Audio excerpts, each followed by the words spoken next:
Madame Hu Xiufang est une réfugiée chinoise arrivée à La Réunion en 2024.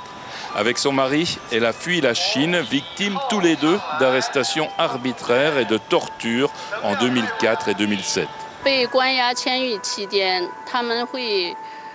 Pendant la période de détention, on nous lave le cerveau.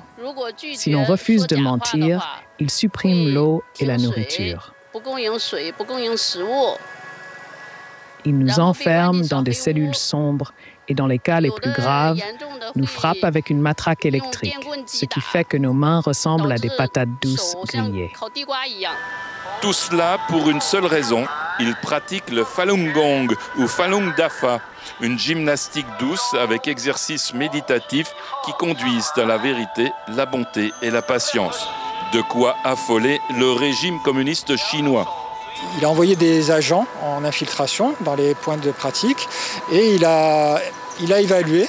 L'évaluation des autorités a été plus de 70 millions de pratiquants de Falun Gong. À ce moment-là, ils étaient plus nombreux que les membres du Parti communiste chinois. Donc là, ça a été un point de non-retour. Et à partir de là, le dirigeant de l'époque a décidé d'éradiquer le Falun Gong. Il comptait l'éradiquer en 3 mois. À ces persécutions s'ajoute l'horreur des prélèvements forcés d'organes. Ça se passe à grande échelle. Donc les enquêteurs ont estimé, on ne peut pas avoir un chiffre précis bien sûr, mais c'est de l'ordre de 60 000 à 100 000 greffes par an qui restent inexpliquées.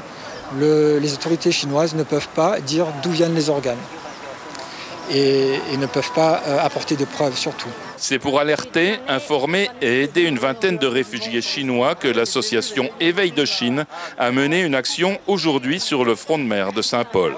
Madame Hu Xiufang, son mari et son fils souhaitent trouver du travail et s'installer à La Réunion.